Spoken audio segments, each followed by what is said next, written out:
y bueno, si quieren encender las cámaras, así los veo, les veo las caras, nos conocemos un poco en este sistema virtual. La clase, bueno, ya se está grabando, vamos a esperar, y ya les digo, les pido si, a ver, si quieren ir encendiendo las cámaras, así nos vemos. Yo hasta ahora no veo a nadie. No sé si ustedes me escuchan, también si quieren. Buenas tardes. Bien, perfecto. Hola, ¿qué tal? ¿Qué tal?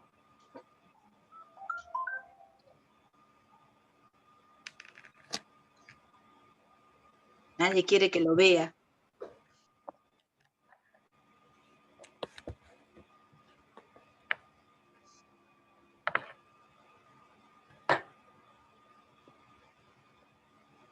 No sé si, a ver, hay algún valiente que se deje, que encienda la cámara.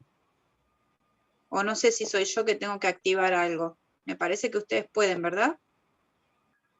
Ahí estamos, ahí vemos a alguien. Ahora sí. Bueno, Romina está, Alejo está, y así van apareciendo los valientes. ¿Cómo andan? ¿Bien? ¿Cómo los tiene este día de lluvia? Bien, profe, bien.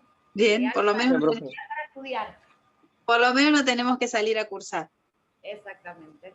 Eso tiene algo de bueno la virtualidad. Bueno, no sé si faltarán incorporarse, vamos a esperar un cachito. No somos muchos, ¿eh? Igual salieron, me parece. Bueno, ¿cómo van cursando? ¿Cómo van entendiendo? No sé si ya habían, bueno, el año pasado seguramente algo ya habían cursado, así con este sistema de virtualidad, si se van adaptando, si van entendiendo la materia. Hola, Viviana. Profe. Hola, profesora, buenas tardes. Hola, ¿qué tal? Bueno, si nadie quiere contar nada, vamos a empezar a esta bolilla. Hoy nos toca, primero les voy a dar unos avisos. Parezco avisos parroquiales, pero hoy nos toca la bolilla de la unidad 5. ¿Sí? Yo sigo, avísenme si se me ve bien, o si, porque como está tan oscuro el día, yo tengo las luces prendidas para que ustedes me vean. Perfecto.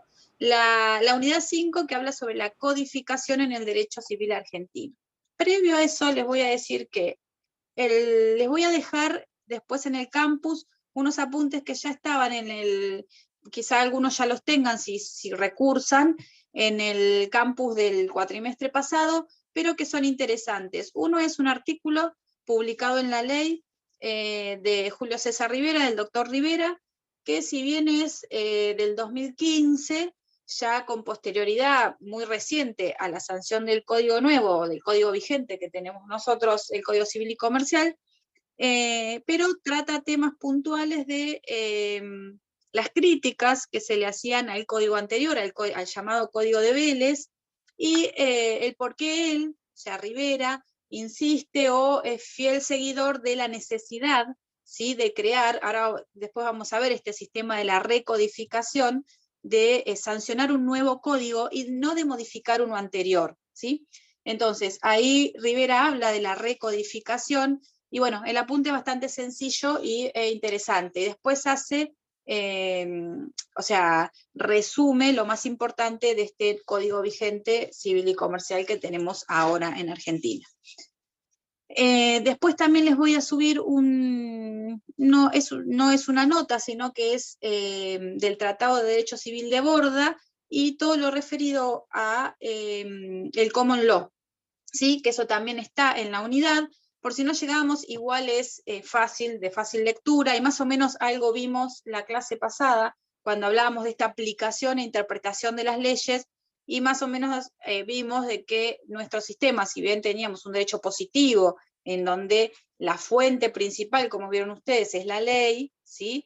En el Common Law, en este derecho anglosajón, nosotros hablamos, también lo hacíamos referencia con esa aplicación de normas análogas, y en el Common Law que hablamos de la jurisprudencia, ¿se acuerdan que se aplicaban estos precedentes jurisprudenciales? Igual lo vamos a ver, pero el apunte es de fácil lectura. ¿Qué otra cosa? Bueno, el jueves próximo es Jueves Santo, o sea que es feriado y no van a tener clases conmigo.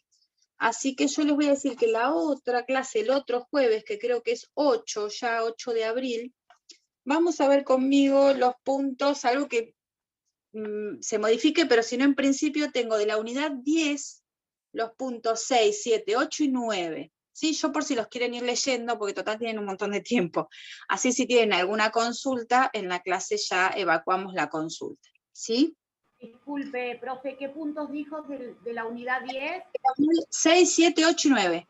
Los últimos, del 6 al 9. ¿Sí? Que es toda la parte de proceso en la demanda o la declaración de incapacidad o de restricción de capacidad de las personas, ¿sí? Bueno, eso lo vamos a ver, falta todavía, pero como el jueves no hay, ya se los voy anticipando. Y bueno, voy a intentar, porque sé que ustedes tienen un grupo de WhatsApp, pero yo no estoy en el grupo todavía. Me dijeron, bueno, ahora voy a intentar después ingresar al grupo, así que cualquier duda, como yo les había dicho, si hay alguien del centro de estudiantes cursando ahora y quiere incorporarme, no tengo problemas, pues me avisa o bueno, yo me contacto, pero si no, así ustedes ya me pueden directamente consultar en el WhatsApp o bueno, por privado si es algo que es una duda muy puntual o si no, la hacen para todos en el grupo, ¿sí? Bueno, habiendo pasado todos los avisos, comenzamos con esta unidad 5. En esta unidad vamos a ver antecedentes históricos, ¿sí? Un poquito de historia de cómo llegamos a ya no es tan nuevo, pero imagínense que en años anteriores, quizá haya alguien que haya cursado antes del 2015 y después dejó la materia, y perfecto, ahí Rocío me dice que después me va a agregar al grupo, así ya ustedes cualquier cosa, gracias Rocío, así me consultan. Entonces, antes del 2015, nosotros teníamos el Código Civil, en el cual, referíamos al Código Civil de Vélez, o al llamado Código Civil de Vélez-Sarsfield, que era de 1869, ¿sí? Después se había hecho una gran reforma a ese código en el año 1968 por la llamada Ley 17711, es decir, por la Ley 17.711 de este año 1968, que fue dictada en un gobierno de facto, pero había incorporado, como vamos a ver después, ahora en las etapas de esta codificación, había incorporado o había hecho una modificación parcial, pero muy importante en el código, ¿sí? En ese código de Vélez. Había incorporado institutos nuevos, había derogado institutos o normas que traía ya el código, es decir, la ley que hizo optó por dejar lo que consideraba apropiado y actualiza en lo que considera necesario y también subsana omisiones, defectos, ya les digo, deroga normas e incorpora nuevos institutos. A modo de ejemplo, el tema de los inhabilitados, modifica el tema de la ley de los efectos de la ley con relación al tiempo, establece nuevos tipos de fuentes de derecho, responsabilidad extracontractual, simples asociaciones, o sea, hace una gran reforma. Ahora a ustedes les toca esto, o sea, después del 2015, cuando ya se sanciona este nuevo código, el código vigente, ahí los alumnos o los profesores quedábamos el viejo código, el nuevo código, era como una transición que se nos complicaba dejar algunos conceptos y hablamos del nuevo código. Hoy ya no hablamos del nuevo, sino que hablamos del Código Civil y Comercial, ¿sí? Unificado, como ya ustedes saben. En cuanto a estos procesos, lo que vamos a ver nosotros es que la doctrina habla de 3 procesos. Un proceso de codificación, un proceso de descodificación y un proceso de recodificación del derecho privado, ¿sí? Siempre hablando en lo que respecta a nuestra materia, como así también pudo haber pasado, que ahora ya lo vamos a ver también, con otras ramas del derecho, ¿sí? Llámesele derecho civil para nosotros, derecho comercial, derecho penal, laboral, administrativo, ¿sí? Depende de la legislación. ¿Por qué parte el legislador o cómo ¿Cómo se fundamentan estos procesos? En virtud de la evolución de las sociedades, ¿sí? El derecho, en cierta medida, tiene que acompañar la evolución, ¿sí? Acompañando esos terrenos que poco a poco va ganando la sociedad, ¿sí? ¿Qué quiere decir esto? Que al evolucionar o al crecer la sociedad, es necesario que las normas regulen estas nuevas relaciones entre las personas, ¿sí? Entonces el derecho debe actualizarse y acompañar estas relaciones jurídicas, estas relaciones de los sujetos de derecho. Algunas veces porque las normas caen en desuso, ¿sí? Pasa el tiempo y como ha ocurrido con normas de este Código de Vélez, ¿sí? Del código que decíamos de 1869, que ya no, o sea, caían en desuso, ¿sí? Ya no eran utilizadas por la sociedad moderna. Puede ocurrir también que surjan nuevos intereses sociales, ¿sí? Que no estén plasmados en el código. Por ejemplo, todo lo que se refiera al derecho ambiental, ¿sí? O ustedes saben que ahora también está el tema del derecho, de los derechos de los animales, ¿sí? El derecho animal. Entonces, todos estos intereses sociales que surgen con posterioridad al código y que necesitan de una normativa para poder ser regulados. Es importante entonces esta evolución de la sociedad y que vaya acompañada por la normativa correspondiente.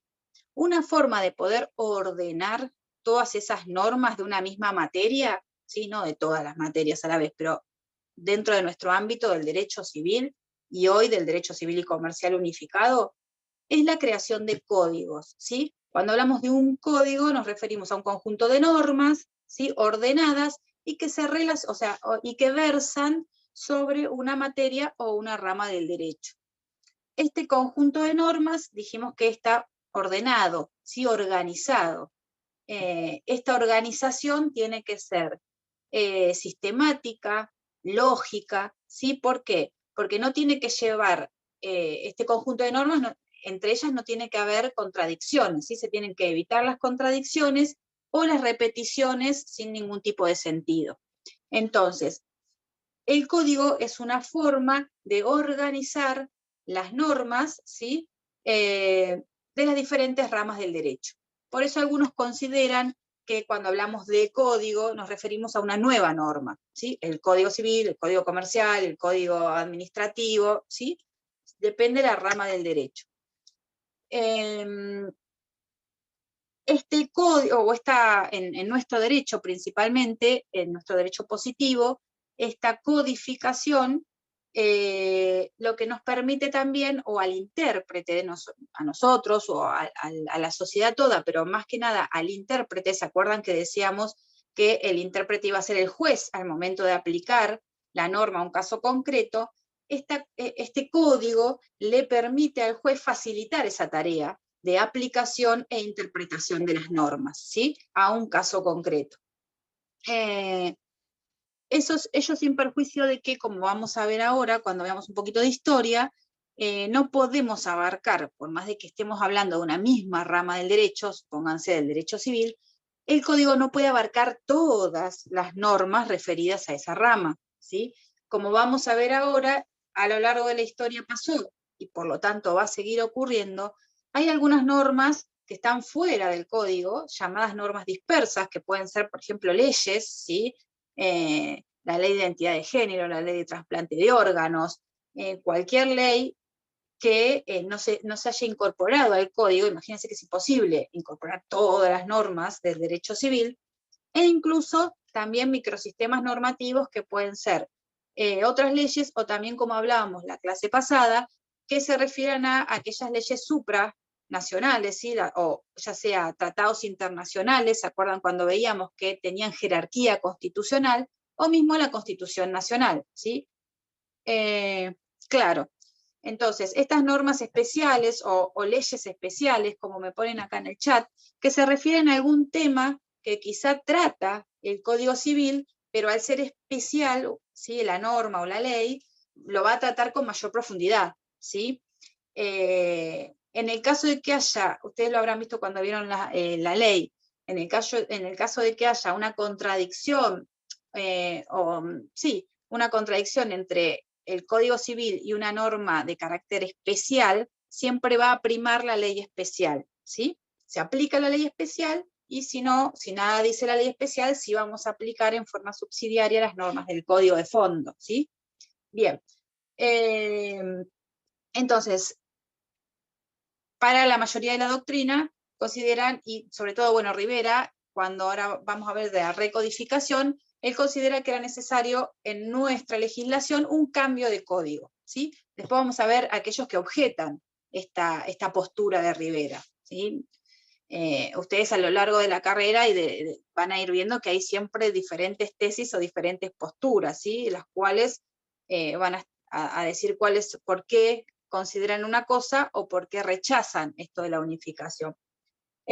Algunos autores incluso dicen que solo son susceptibles de codificación aquellas normas que ofrecen, o sea, permanencia en el tiempo, ¿sí? Que pueden perdurar. Aquellas normas, como por ejemplo el derecho civil, pero otras normas que tienen una permanente modificación o evolución no podrían codificarse.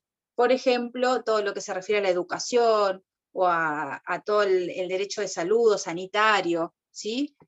Algunos consideran el derecho de trabajo, ¿sí? Que no pueden codificarse porque se van evolucionando, se van modificando permanentemente. Bueno, dicho esto, el primero de estos procesos de los cuales hablamos es el proceso de la codificación. Este proceso surge luego de la Revolución Francesa, ¿sí? Y tiene su base o sus raíces en la escuela del derecho francés, ¿sí? El primer código, que es tomado como el puntapié para la codificación, es el Código de Napoleón, ¿sí? Que es dictado en el año 1804. Luego de varios años, sí, desde el año 1800, Napoleón intenta o comienza a todo un trabajo de intentar darle un marco legal, ¿sí? A las leyes de Francia. Estas leyes que eran, en cierta medida, estaban como desorganizadas, entonces trata de revisar ese sistema legal que era confuso en Francia, y por lo tanto se dicta en 1800, ¿sí? Post-revolución, en 1804, este código llamado Código Napoleónico o Código de Napoleón. Este código abarcaba, o lo importante es que se refería a normas sobre el derecho a la propiedad, como así también al derecho de familia y a la persona, dentro de las relaciones de familia. Este código es llevado, o esta idea de codificación, es llevada por Napoleón a todos los países a los cuales él ocupaba, ¿sí? O Francia había ocupado luego de la Revolución. Y por lo tanto ahí comienzan a dictarse diferentes códigos, ¿sí? Ya sea tanto en los países de Europa, como también llegan a países de Latinoamérica. Incluso también en 1807, que también sirve como base y como puntapié para esta codificación. Sí, ahora vamos a ver. En 1807 también en Francia se dicta, sí, por Napoleón, el Código Comercial, ¿sí? El Código de Comercio. Entonces, ya teníamos ahí, es promulgado por la Cámara Legislativa de Francia, el Código de Comercio en 1807 y el Código Civil en 1804.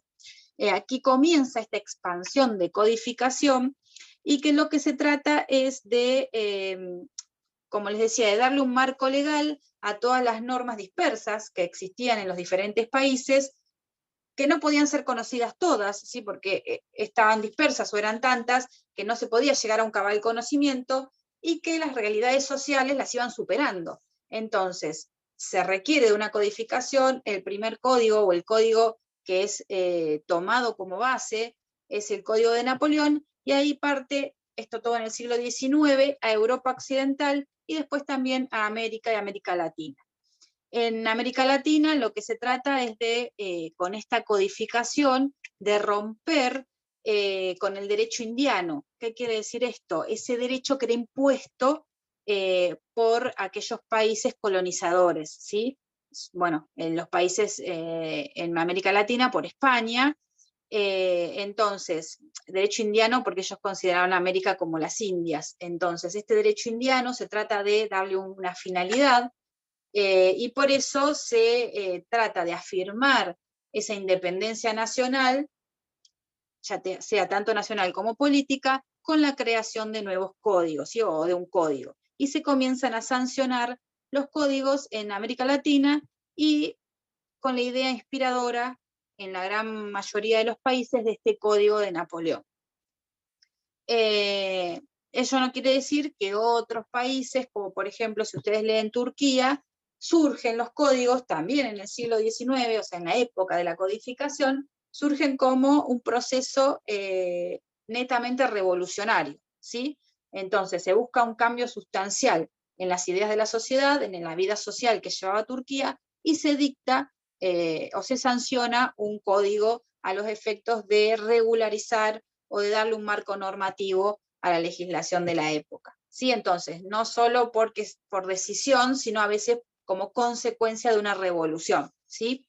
En otros casos, como por ejemplo en la ciudad china de Macao, era el código impuesto, ¿sí?, por la autoridad colonial.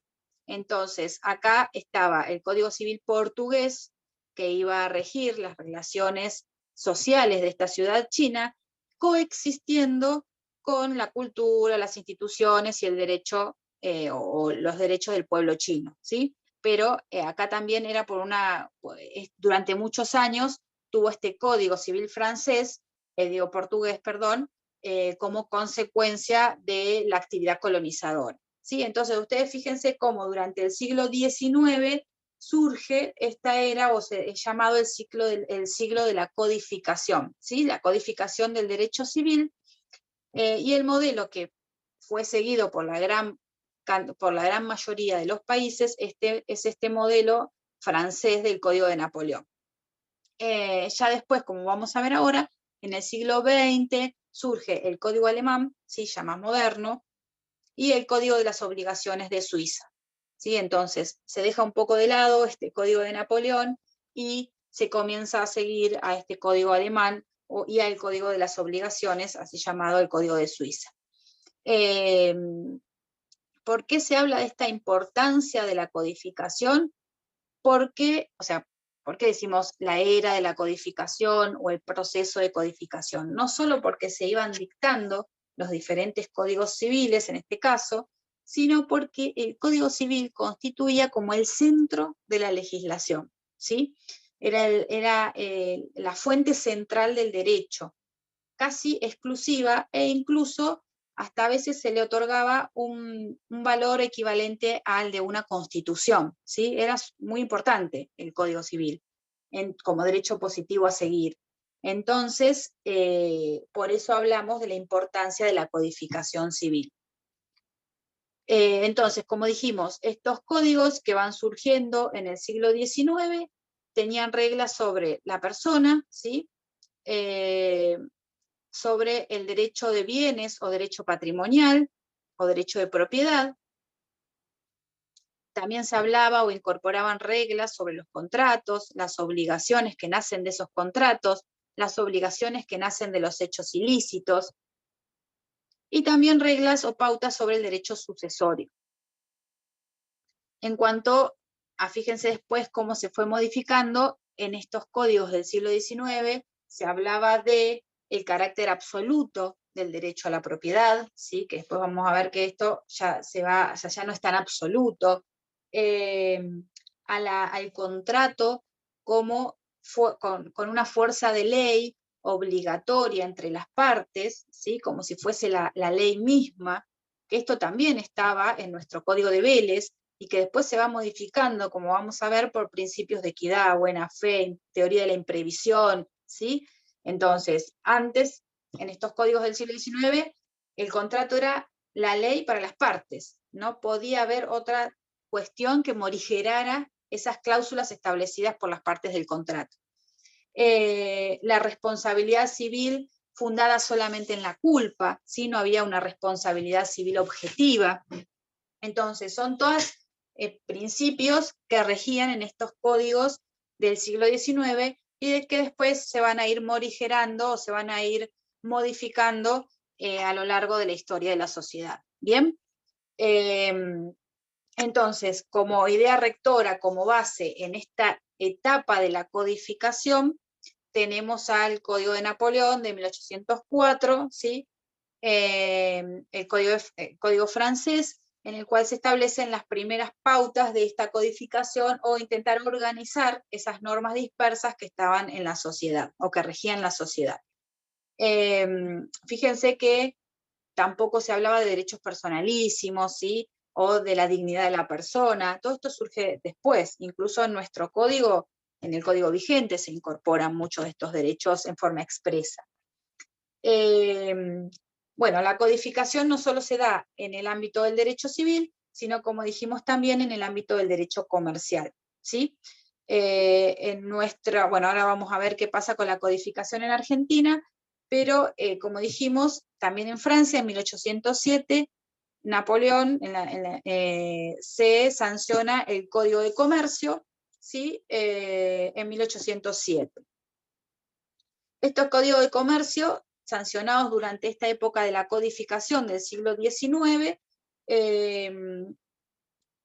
tenían una base subjetiva, es decir, que consideraban al comerciante, ese sujeto que ejerce actos de comercio, y una base objetiva que estaba dada por los actos de comercio propiamente dichos, es decir, ese intercambio de mercadería o de cosas muebles. También se incorporaban normas en estos códigos de comercio sobre contratos y obligaciones de los actos de comercio, ¿sí? De los comerciantes, las cuales a veces generaban alguna especie de, no sé, a veces no contradicción, pero de regulaciones paralelas al derecho civil, ¿sí? La única diferencia estaba dada si la ejercía una persona que era comerciante o no. En todo lo que no estaba dentro del Código de Comercio, por ejemplo, si no había una teoría general de obligaciones o de contratos, se iba a aplicar el Código Civil en forma subsidiaria, ¿sí? Entonces, siglo XIX, expansión de este modelo codificador, ¿sí? Como resumen. La influencia decisiva o primordial fue la del Código de Napoleón. No solamente se limitó al derecho civil, ¿sí? Dentro del derecho privado, sino que también se extendió al derecho comercial o a otras ramas del derecho. ¿Bien? Y ya a comienzos del siglo XX, como vamos a ver ahora, ya los códigos alemán y suizo, ¿sí? Llamado Código de las Obligaciones, reflejan una metodología más moderna que la del Código de Napoleón y sirven de inspiración para futuros códigos, ¿sí? O reformas de los códigos ya existentes. ¿Qué pasa en nuestra legislación, ¿sí? La codificación en la República Argentina. Bueno, no escapa a este proceso de codificación que se dio a nivel mundial, ¿sí? Ya, como les decía, en la República Argentina, en el 1869, se dicta o se sanciona este código llamado, ¿no? que nosotros le decimos el Código de Vélez-Sarsfield. La Constitución de 1853 permitía o facultó, en realidad facultaba, al Congreso a dictar los códigos civil, comercial, penal y de minería. Antes de la sanción del código, como dijimos, la Argentina se basaba en la legislación española, ¿sí? Y también en la llamada, ya con posterioridad a la Revolución de Mayo, en la llamada legislación patria, ¿sí?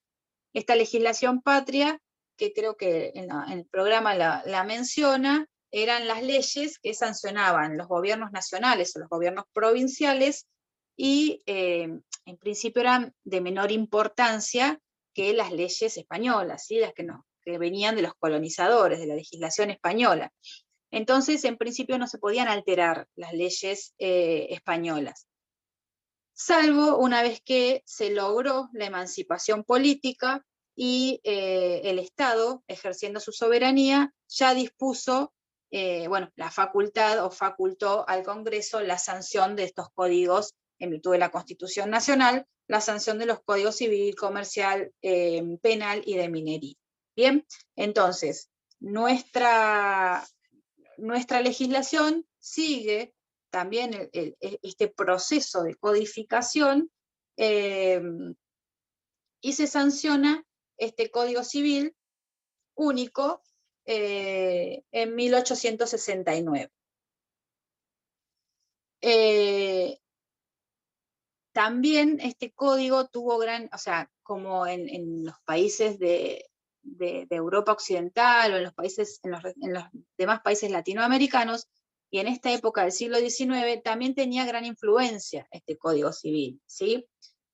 Hasta incluso, como les decía antes, se convertía como en la constitución del país, ¿sí? Ustedes fíjense que incluso en muchos fallos o en muchas sentencias, los jueces fundaban sus resoluciones, ¿se acuerdan que decíamos que las resoluciones tienen que estar fundadas en el derecho civil, ¿sí? Y como vamos a ver ahora, también se sanciona, o ya en realidad era anterior, el Código de Comercio, ¿sí? Pero no en normas constitucionales. Entonces, fíjense cómo el centro de esta etapa o de este proceso eran los códigos, ¿sí? Por eso llamamos la era de la codificación y la importancia durante este proceso del siglo XIX y parte del siglo XX. Bien, entonces, en estas sentencias se fundaban en normas del Código Civil y ni siquiera a veces en normas constitucionales, ¿sí? Ya después de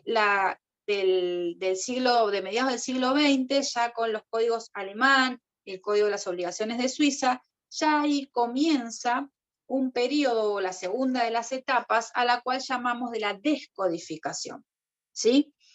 Este Código Civil comienza a perder cierto monopolio, ¿sí? Este lugar central que decíamos que tenía durante el siglo XIX, en beneficio de otras normas, ya sea de la Constitución, del derecho administrativo, del derecho del trabajo, ¿sí? O compartía este rol importante, como dijimos antes, con otras leyes, ¿sí? O con microsistemas que podían referirse a normas o a materias ya tratadas por el Código Civil o a otras especiales, ¿sí? Como dijimos recién, otros ámbitos, no tanto como el derecho ambiental, eso que es posterior, es ahora, es actual, pero sí otros ámbitos los cuales no estaban dentro del siglo XIX, la era de codificación. Entonces, en Francia, el Código de Napoleón comienza a tener múltiples reformas, ¿sí? Esto lleva a que muchos códigos también comiencen a reformarse. En España también se ve este proceso de descodificación y también en otros lugares como de América Latina, en donde había un código sancionado. Entonces surgen así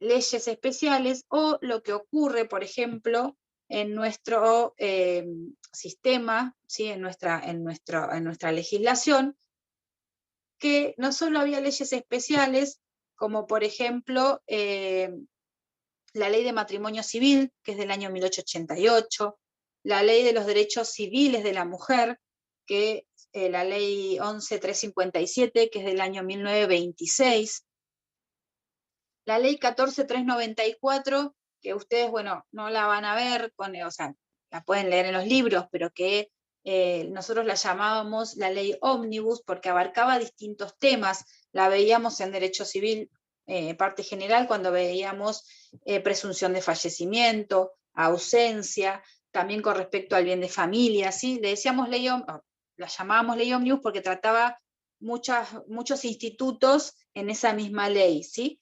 La 14394, que ella es del año 1954.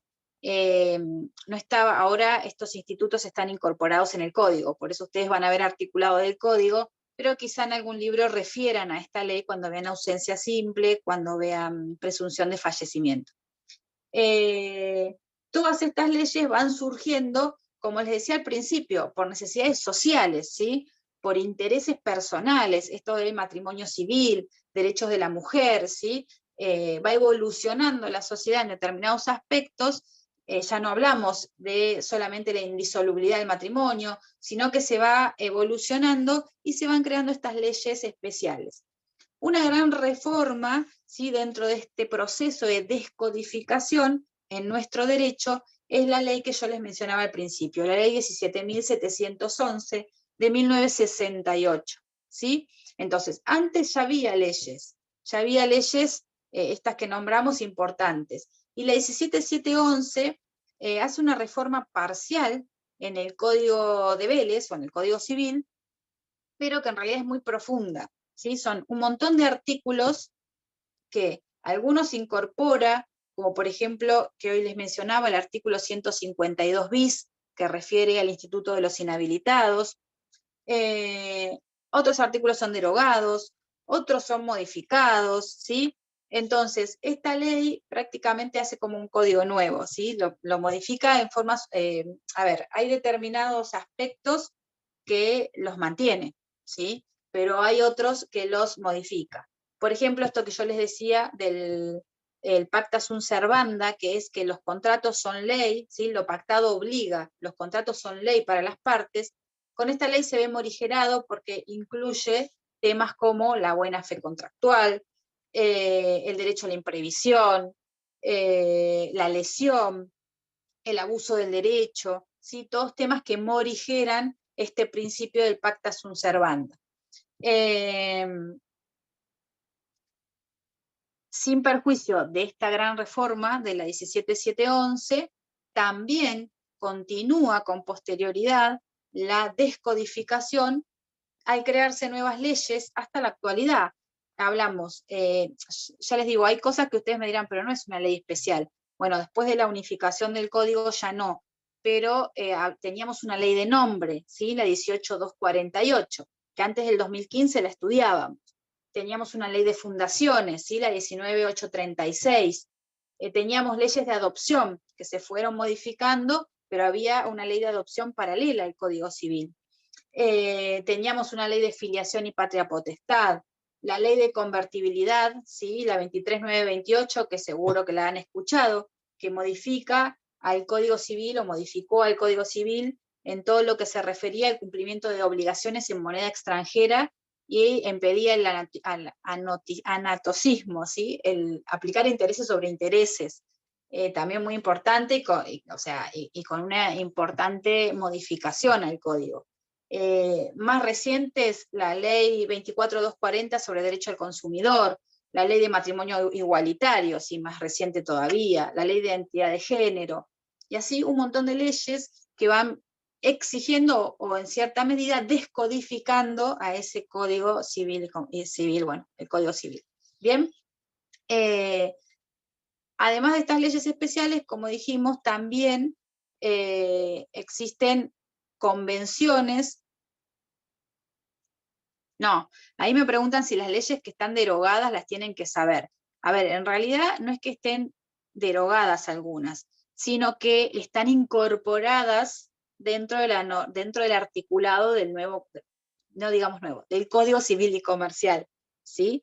Entonces, por ejemplo, todo lo que se refiere a la 18.248, que es la ley de nombre de las personas físicas, esa ley ya está incorporada dentro de la normativa del código, o sea, ustedes van a estudiar todo lo que se refiere a nombre, ¿sí? Como atributo inherente a la persona, pero ya con el articulado del código, no van a ir a buscar la ley que ya no la aplicamos, ya no está vigente, ¿sí? Lo que está derogado no lo van a estudiar, salvo que se los pidamos, los pida la unidad, pero hay cosas que quizá las vean o las vean en los libros y les sirvan como base, porque como dice Rivera, el Código Civil y Comercial achicó en artículos, sacó un montón de artículos. Entonces, si bien es más sintético, ustedes dirán, bueno, qué bueno, estudio menos artículos.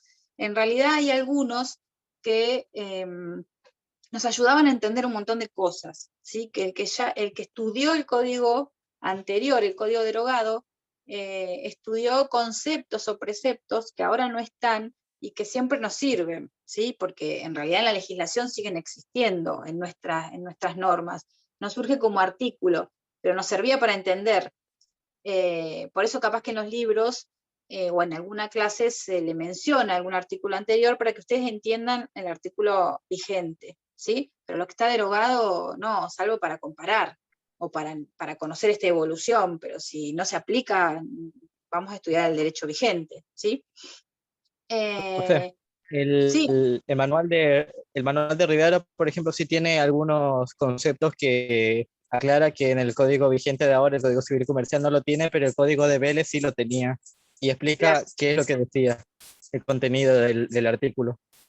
Es que hay cosas que no se han modificado. De hecho, si bien tenemos un código nuevo que unificó la parte civil con la comercial o con el código de comercio, hay cosas que no se han modificado, que siguen igual, o que quizá lo que le dio el legislador o los que se encargaron de la redacción del código fue darle un concepto, no sé si más fácil de entender, pero más apropiado, ¿sí? Porque había o terminología que ya había caído en desuso o algunas normas que no se entendían, ¿sí? Que no se entendía lo que el legislador de aquella época quiso decir. Entonces, hay algunas normas que están más fáciles de entender, pero, pero bueno, hay conceptos e institutos que siguen estando, ¿sí? Puede Bien, ser que esté entonces, en el código, perdón, profe, puede ser que esté en el código expresado en forma tácita. sí, también puede Los, haber normas tácitas.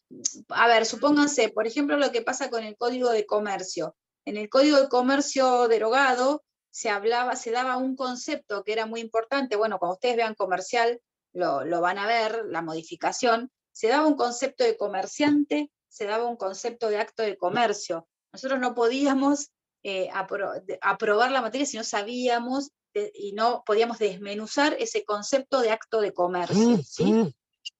Actualmente no está en el código un concepto, ¿sí? Sí refiere en todas las partes del articulado que se refiere al código de comercio, a la actividad comercial, actividad empresarial, profesión del comerciante, pero no da una definición. Entonces ustedes me dirán que ya no hay más concepto. Sí, la doctrina va a dar un concepto de ese acto de comercio o de comerciante. ¿Que de dónde lo va a sacar? Del código viejo. Sí, o sea, no es que se va a modificar. Hay cosas que están implícitas o tácitas porque el legislador consideró que no era necesario plasmarla en el código, ¿sí? Pues si no se hace larguísimo también, si queremos plasmar todo es imposible. Entonces consideró que eso, bueno, está implícito, como dice el compañero, y que no era necesario plasmarlo. Entonces, esta descodificación, leyes especiales, la 17711, se siguen dictando, sancionando leyes especiales, ¿sí? Como vimos recién, y también respecto a las convenciones en materia de derechos humanos, que tratan también temas del derecho civil, como lo vimos cuando vimos el artículo 2, ¿sí? Que se acuerdan de todas estas convenciones o todos estos tratados de derecho internacional que hayan sido ratificados por nuestro país. ¿Sí? Por ejemplo, la Convención de los Derechos del Niño, el Pacto Internacional de Derechos Económicos, Sociales y Culturales, la Convención sobre los Derechos de las Personas con Discapacidad. Acá también son aspectos de este derecho civil que están fuera del código, ¿sí? Entonces, por eso hablamos de este proceso de descodificación. No solo, como dijimos recién, en el ámbito del derecho civil, sino también en el ámbito del derecho comercial, ¿sí? Esto, a los efectos, vemos estas dos ramas a los efectos de llegar a nuestro código nuevo, el Código Civil y Comercial unificado. El Código de Comercio, sí, el Código de Comercio se había sancionado en el año 62 y también se provoca o se produce una descodificación de este código, por ejemplo, al surgir la ley de sociedades, ¿sí? la ley de concursos y quiebras, todo lo referente a las letras de cambio, pagaré, cheque, las sociedades de economía mixta, ¿sí? Todos estos institutos que surgen en leyes especiales y que no estaban incorporados en el Código de Comercio. Todo lo que se refiere a entidades financieras, fondos comunes de inversión, ¿sí? Son todos temas nuevos que fueron surgiendo en la sociedad con posterioridad a la sanción del Código de Comercio. Hasta acá vamos, entonces, la era de la codificación, cuáles fueron las fuentes o cuáles fueron los códigos inspiradores de ese siglo XIX, llegamos al siglo XX, hablamos de ya una codificación a nivel mundial, pero de un proceso de descodificación, ¿sí? Y por último, tenemos esta era de la recodificación, ¿sí? Y que abarca ya sea dos fenómenos. Uno, intentar modificar, ¿sí? O renovar total o parcialmente el código, o un código, ¿sí? Que un país intente renovar o modificar, o crear o dictar un nuevo código, ¿sí? Hay países que durante el siglo XX aún no tenían un código civil y por lo tanto, bueno, se dictan nuevos códigos, ¿sí? Pero están estas opciones, o modificarlo a los efectos de ayornarlo a las sociedades vigentes, o crear un nuevo código de la rama que se considere civil, comercial, etc. En nuestra legislación, o sea, en Argentina, se habla del método de la recodificación y que surge a partir del 2014 con la sanción de... Vamos bien en tiempo. Vamos rápido. Con la sanción de nuestro Código Civil y Comercial ya en el año 2015. No es fácil, ¿sí? Ni siquiera para el ciudadano común, para los juristas, para los intérpretes del derecho, ¿sí? Para los jueces, para los legisladores, no es fácil establecer o dictar o decir, bueno, vamos a sancionar un nuevo código, ¿sí? Sobre todo por frenos psicológicos, es decir, es como empezar de nuevo con algo nuevo. El legislador lo que intenta es, bueno, unificar este Código Civil y el Código de Comercio, considerando que los principios esenciales pueden permanecer, pero que ya el avance de la sociedad requería de una nueva organización, un nuevo método, que sea más claro, ¿sí?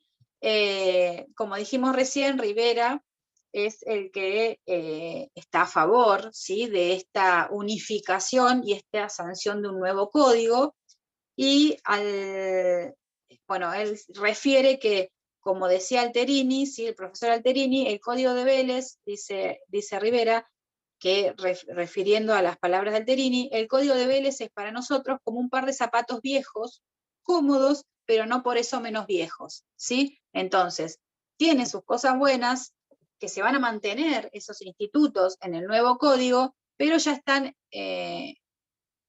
o sea, ya no están ayornados o ya requieren de una modernización como ocurre con la sociedad, ¿sí? Entonces, se requería, a ver, ya muchas de las soluciones que establecía el Código de Vélez, por más de que hubiese tenido las reformas que tuvo, las incorporaciones de la 17711, ya estaban superadas, ¿sí? Había institutos los cuales ya ni siquiera eran utilizados ni aplicados por los jueces. Entonces, esos institutos estaban superados. Tenía una metodología, considera Rivera, inapropiada, ¿sí? Que no era acorde a los tiempos actuales. En cuanto a la teoría general de los contratos, ya van a ver ustedes en contratos, pero había algunos aspectos que tampoco se incorporaban, como por ejemplo todo esto del contrato, por ejemplo los contratos por adhesión, ¿sí? No estaban, todo lo que se refiere al derecho de consumo, ¿sí? A los contratos relacionados al derecho del consumidor, estaban fuera del Código Civil, lo cual es muy importante para la sociedad, ¿sí? Las relaciones jurídicas entre las personas. ¿Quién no tiene una relación de consumo prácticamente en forma diaria? En cuanto a las reglas sobre responsabilidad civil, también eran solamente basadas en la culpa, ¿sí? En donde hay también una responsabilidad civil objetiva, y más allá de esta responsabilidad de culpa y objetiva, que también lo van a ver cuando vean contratos, obligaciones. El derecho sucesorio también requería de un cambio.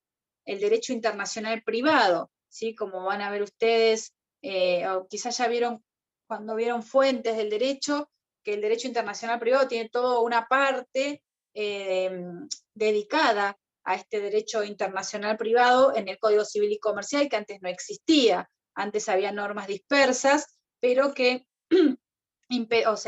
impedían que nuestro país estuviese en el mismo nivel que las convenciones internacionales de otros países, ¿sí? Ratificábamos convenciones internacionales, pero no surgían del Código Civil, ¿sí? Había como una contradicción.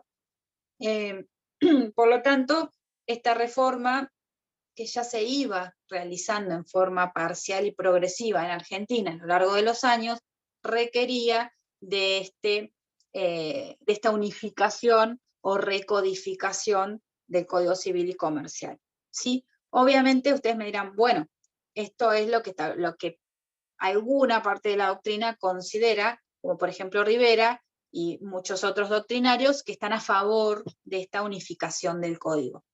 Otros doctrinarios objetan y están en contra y critican esta unificación, ¿sí? Siempre va a haber posturas distintas. Eso no quiere decir que se haya optado por tener un nuevo Código Civil y Comercial unificado. Los que critican dicen que, o basan estas críticas, en que no se respetaron los códigos tradicionales, ¿sí? Como por ejemplo, las fuentes, ya sea el derecho romano, el Código de Napoleón, ¿sí? O que incluso no se respetó o no se preservó el espíritu de Vélez, ¿sí? Cuando sancionó el código allá por el 1800.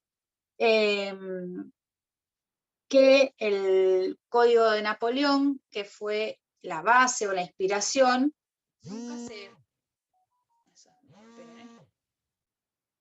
Me estaban llamando por teléfono. El Código de Napoleón nunca se ha reemplazado, sino que a lo largo de los años se ha visto modificado y modernizado, pero que no es que se había dejado de lado y se sancionó un nuevo código. Estos son todos los que critican, ¿no? La unificación y no la unificación, sino esto de recodificar, no modificando el código, sino reemplazándolo por uno nuevo.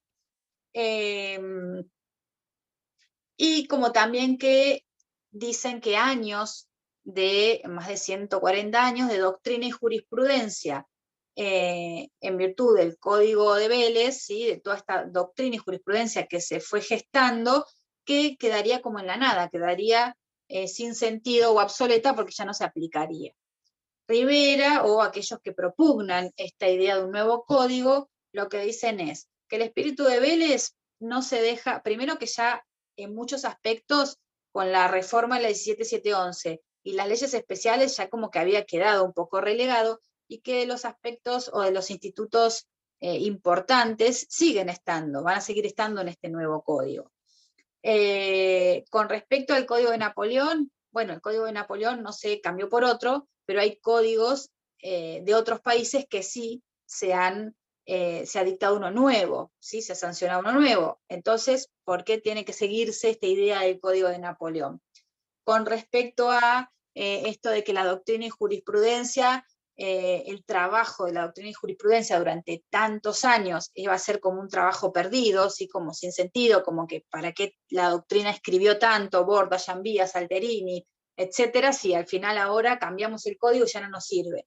Era esto que yo les decía hoy, no es que no va a servir, los conceptos base, ¿sí? O los institutos más importantes continúan, y esa doctrina se va a poder seguir aplicando en los estudiantes, por ejemplo, o incluso la jurisprudencia la van a poder seguir aplicando los jueces, porque los jueces no es que aplican solamente la jurisprudencia del 2015 para acá, sino que la anterior, que tiene que ver con el caso puntual, también se aplica, ¿sí?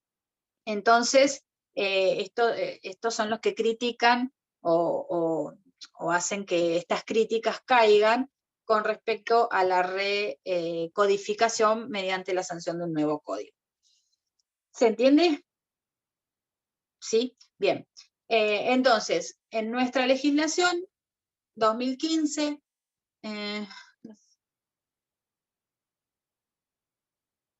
claro, bueno, acá los compañeros plantean esto de la evolución que empezamos diciendo, la sociedad evoluciona, a ver, nos guste o no nos guste, porque hay normas que se han incorporado, sobre todo esto que yo les decía, en este nuevo, que bueno, cuando lean esto de Rivera o cuando lean en los libros ustedes, van a ver que hay normas, sobre todo relacionadas a los derechos individuales, ¿sí? Esto de la protección a la dignidad de la persona, a los derechos personalísimos, la incorporación de estas leyes como de derechos igualitarios. O sea, se ha modificado mucho el derecho de familia, que antes no se venía modificando, independientemente de que los derechos reales también, los derechos patrimoniales, pero esto ha hecho un cambio importante en los derechos de familia.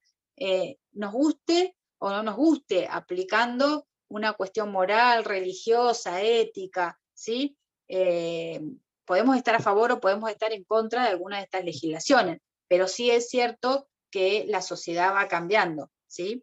Y requiere la norma regular, de cierta manera, esos cambios sociales, ¿sí? Por eso el tema de esta regulación. Igual volvemos a insistir, no puede abarcar el código todo, entonces va a abarcar aspectos generales y después estas leyes especiales que para cada materia o para cada tema se van a regir ese tema puntual, ¿sí?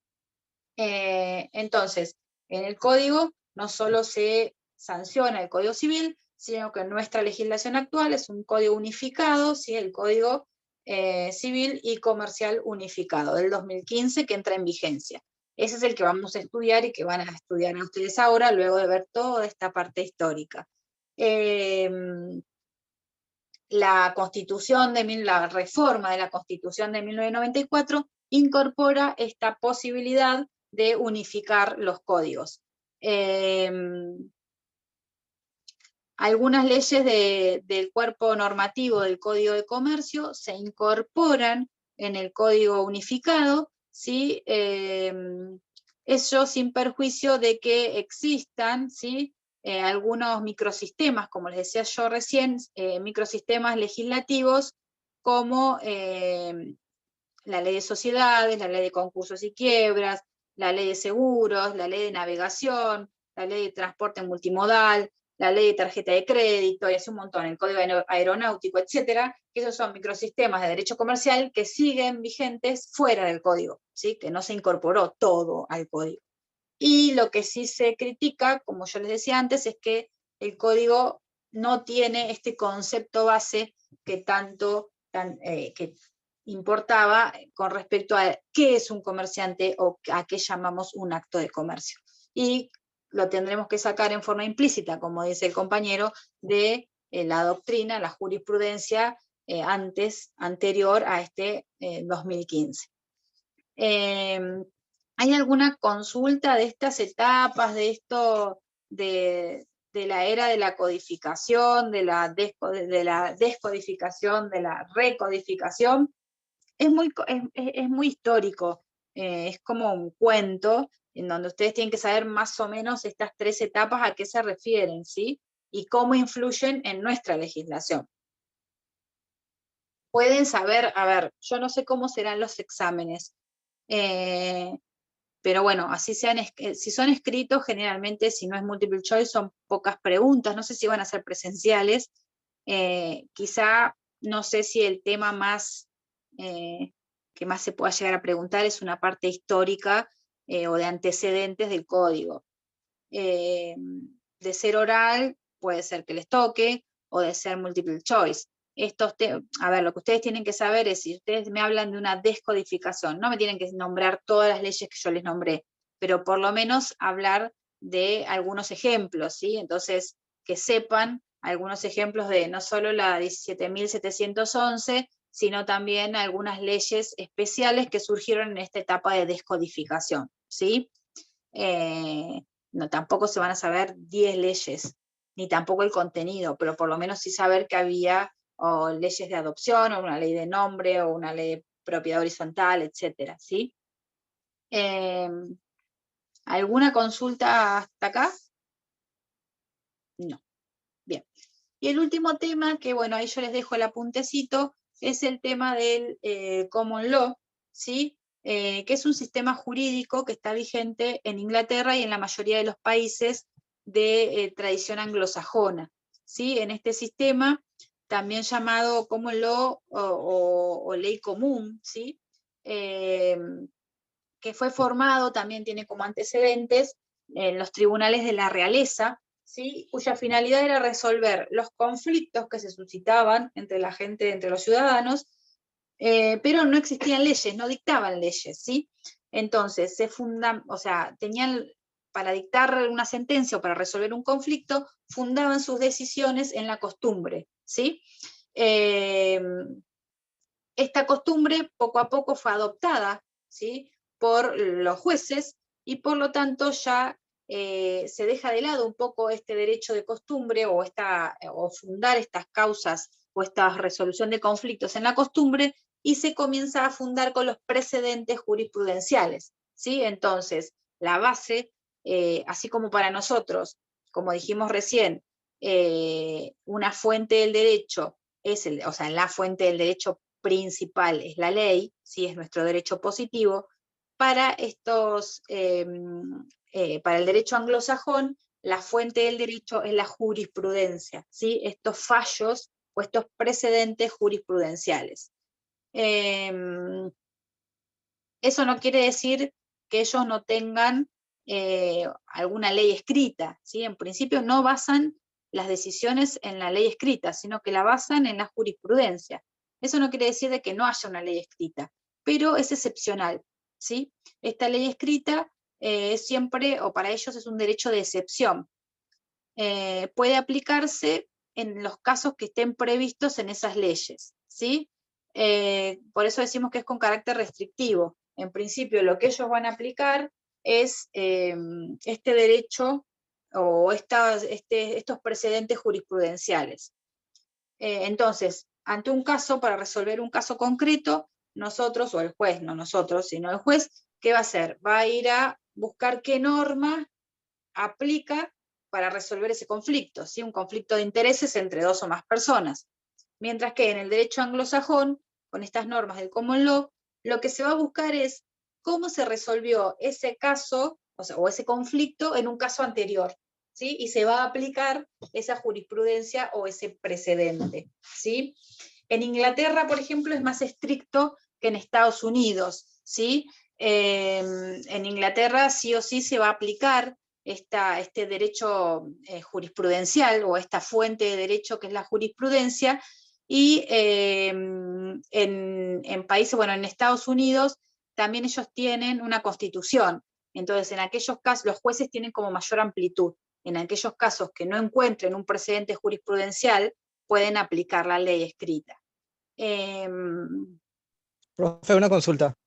Sí. ¿Inglaterra tiene constitución escrita? En Inglaterra tienen un parlamento y tienen leyes, pero en realidad van a aplicar el common law, ¿sí? Independientemente, o sea, ya no hay, en Norteamérica sí hay mayor flexibilidad por parte de los jueces, pero en Inglaterra no está esta flexibilidad, ellos aplican estos casos jurisprudenciales que incluso están compilados, o sea, los tienen en tomos, ¿sí? Compilados, estructurados en tomos, en libros, a los efectos de ver y de buscar qué jurisprudencia van a aplicar. O sea, en realidad también no deja de ser, no es una ley, pero es algo escrito, porque en realidad también tienen esta compilación de sentencias, ¿sí? Ellos buscan aplicar ninguna ley, o sea, solamente el precedente jurisprudencial. O sea que su modo de estudio es distinta a la del nuestro. No estudian códigos ni constitución Claro, escrita. no, Por ejemplo, si ustedes ven en las películas, bueno, que a veces los estudiantes, ellos estudian cómo resolver un caso con costumbres o con precedentes. Ya les digo, acá podemos hablar de dos formas de verlo diferente o de dos tesis. Algunas consideran que la fuente de ese derecho anglosajón o de ese derecho de common law está dada por la costumbre que impera, ¿sí? La más importante o la imperante en un determinado periodo, ¿sí? Entonces, la fuente sería la costumbre, ¿sí? Y eso es lo que va adoptando los jueces y creando los precedentes. Mientras que la mayoría de la doctrina parte de la tesis en que esas costumbres no son la fuente, sino que las normas creadas por los jueces son la fuente, ¿sí? O sea, la jurisprudencia es la fuente del derecho, no las costumbres. Y lo que hacen ellos... jurisprudencias asentadas, ¿cómo hacen para resolver un caso específico? Obviamente la jurisprudencia se sienta en un caso especial, pero... Y ellos buscan, ¿se acuerdan cuando hablábamos de los casos o de la aplicación de leyes análogas? Bueno, ellos buscan casos similares.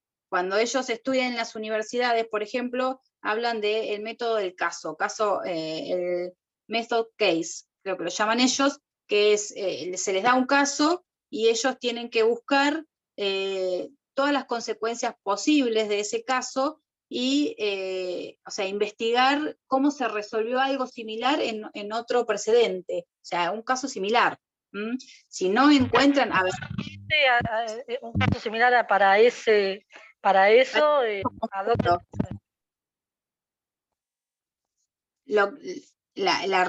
o sea, la resolución la va a resolver el juez, sí, pero teniendo en cuenta precedentes jurisprudenciales. Imagínense todos los que habrá como para decir, bueno, es similar a este caso, lo aplicamos de esta manera o lo resolvemos de esta manera. Para algunos a ver, se le da mayores facultades o mayores decisiones al juez, ¿sí? Y no tiene que guiarse por una norma aislada que algunos consideran que a veces no hay norma para aplicar el caso concreto, ¿sí? Porque si nosotros tenemos normas abstractas, capaz que algunos consideran que el common law por lo menos queda liberado al juez o al árbitro del juez para decir, bueno, este caso es similar a este. En cambio, si él tiene que aplicar una norma abstracta, es como que sería más difícil, ¿sí? Porque es el pensamiento del legislador no teniendo en cuenta ningún caso. O sea, es como al revés, como pensarlo al revés. El legislador establece una norma y bueno, ante un caso que se va a aplicar esa norma en un caso. Ahora esto hay casos, conflictos, y ahí se va a aplicar, o sea, se le va a dar una solución y después en conflictos similares se le va a dar la misma solución, ¿sí? Si no hay una solución anterior, y bueno, lo resolverá el juez en virtud de una nueva, o sea, de la costumbre o de una nueva solución que después sentará un precedente para futuros casos, ¿sí? O litigios. Fíjense ahí yo en el apuntecito que les dejo, bueno, están estas dos teorías, hay ventajas o inconvenientes de este common law, y bueno, eso más o menos. Igualmente sepan que este sistema no es el que adoptamos nosotros, sino que se da en el derecho comparado, ¿sí? En este derecho de base o derecho anglosajón. Nosotros tenemos a la jurisprudencia como fuente del derecho, pero recuerden que generalmente no es vinculante, ya lo habrán visto cuando vieron la jurisprudencia, es decir, no es obligatoria para los jueces. Las puede tomar como para resolver algo que ya está resuelto de alguna manera y toma fallos, quizá, o sea, jurisprudencia de otros jueces, como para resolver algún conflicto, pero no es vinculante, salvo los fallos plenarios, que se acuerdan que decíamos, esos fallos de las cámaras de apelaciones, que sí van a ser vinculantes para los jueces de primera instancia, ¿sí? Entonces van a seguir esta doctrina de los fallos plenarios, pero si no, la jurisprudencia en nuestra legislación no es vinculante, no es obligatoria, ¿sí? El juez va a resolver de acuerdo a, ¿se acuerdan que decíamos? Con una sentencia o una resolución que sea fundada y que sea razonable, que no sea arbitraria, que establezca cuáles son las normas en las cuales funda ¿sí? O fundamenta su sentencia, su resolución, ¿sí? Bueno, cualquier cosa me consultan, esto ya les digo, son antecedentes históricos, en cualquier libro va a estar, fíjense este proceso que va evolucionando hasta, en nuestra legislación, este código del 2015, ¿sí? Fíjense qué reformas tuvo, más o menos que se modificó, y que se unificó, se recodificó mediante la unificación de estos dos códigos, el civil, allá del Código de Vélez, con sus reformas, pero de 1868, y el Código de Comercio de 1862, ¿sí? ¿Alguna otra duda? No sé qué hora es, pero es... Bueno, vamos bien, son temas más cortos, hay otros que se hacen más largos. Recuerden que el jueves que viene no hay clase, porque es feriado, y que recién nos vamos a ver la otra semana, que creo que es 8 de abril, si mal no veo en el cronograma, sí, jueves 8, ¿sí? Traten de ir leyendo, y el fin de semana largo lean también, pues si no se les va a hacer mucho. Bueno, si no tienen ninguna consulta, cualquier cosa, voy a tratar de que Sofía me ponga en el grupo, y cualquier tema que haya quedado que no entendieron o que quedó medio sin comprender, me avisan. Gracias, ¿Sí? profe. Bien. Chau, chau. Chao, chao. Chao, profesora, gracias. Chau, de Gracias, nada. hasta la próxima.